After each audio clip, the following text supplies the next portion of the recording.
I got you. And the young man on the painting was sweating, and Satan had the next move, and the young man was sweating, and so the man was looking at the painting, and he went off for a while.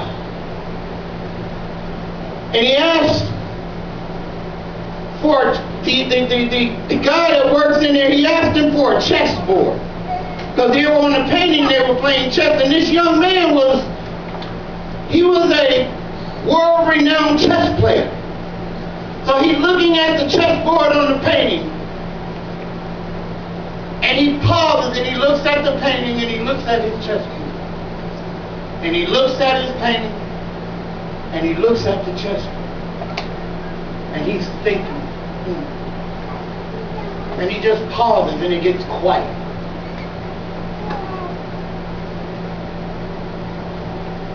And as he looks at the painting, he says to the young man in the painting, "You can stop sweating. Because you actually got the final move." That's right. I don't think y'all understand what he was saying. Come on. See, he knew chess, and he looked at his chessboard, and he looked up there, and Satan was grinning like he had that final move, like, "I got you." Because see, the man was selling his soul. And he was scared that he was getting ready to lose.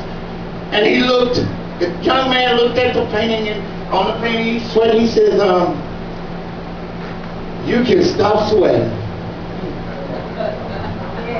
Come on now. Whether he know it or not, you got the final move. That's right.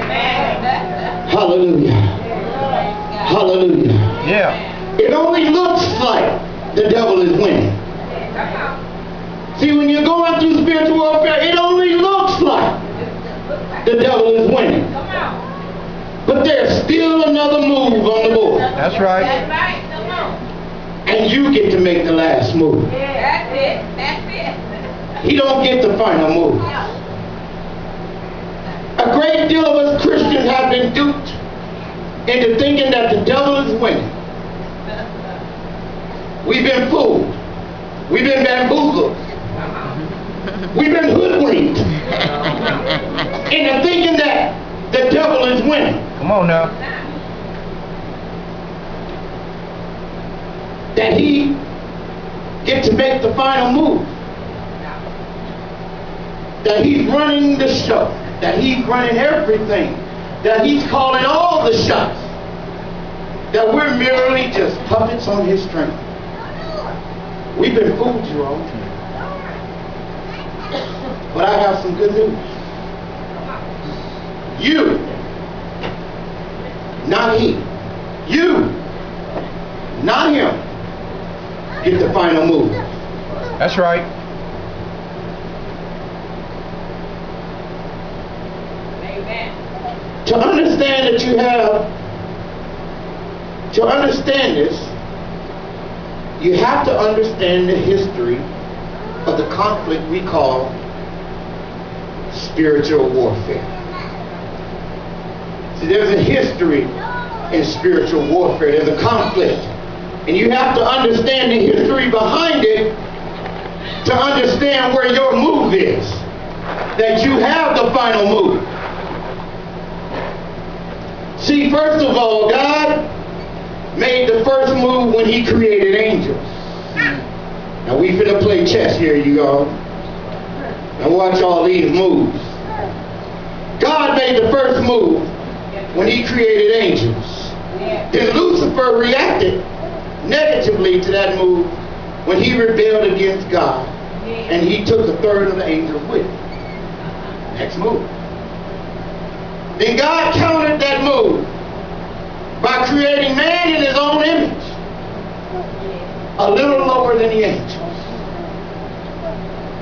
Then Satan rebelled against that move by getting Adam and Eve to turn the earth over to his control. Are we going along here? Why now? We moving this chest out. Come on now.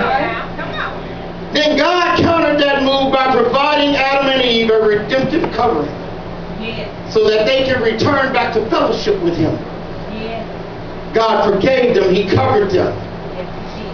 And of course, Satan tried to counter that move by getting Cain to kill Abel.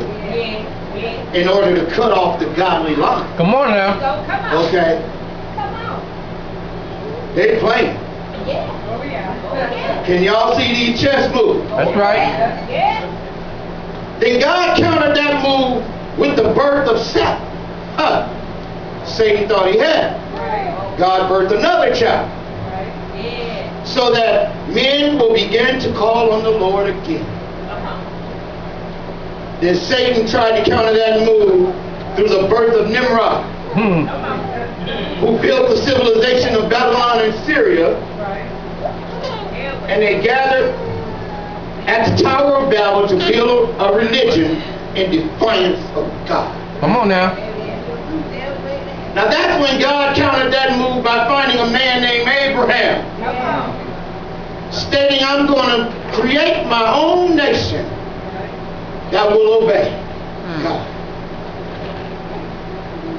So that's when Satan countered that move by getting them trapped into Egypt so that Pharaoh would not let them go. Look out. Okay. Go ahead. Yeah. But God, Come on. but that's when God countered that move by going to Moses in Midian and telling him to go and tell Pharaoh to let my people go. That's right. Come on, look out. So the whole Old Testament is move, counter move, counter move, move, counter move, and we're not sure who's winning the game. Kind of confused here. There's move after move after move. Come on.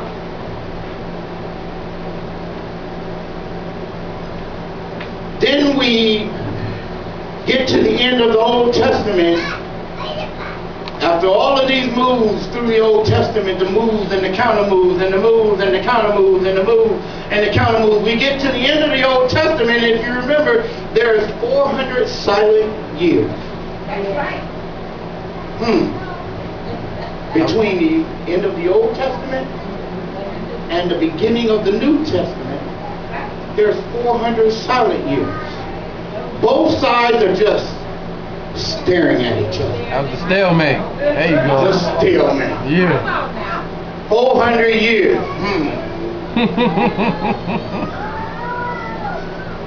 Okay?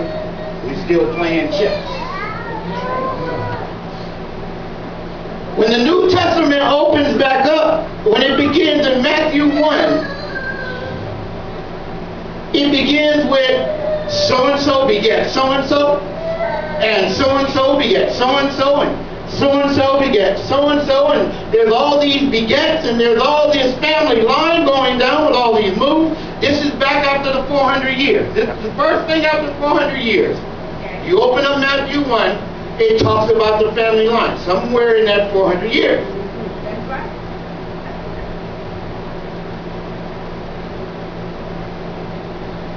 Till we get to Matthew 16. When we get to Joseph, who was married to Mary, who birthed Jesus. What a move. That's right. Amen. After 400 years, he had a good move. After a 400-year stalemate, and all these begets, and all these moves after moves, he birthed Jesus through a virgin. And until this time, God would find a man and use that man until the New Testament opened up. Until that time back in the Old Testament, God always kept finding men. And you notice through the Old Testament, he always found another man and found another man. And okay, now that he took him out, I'm going to find another man.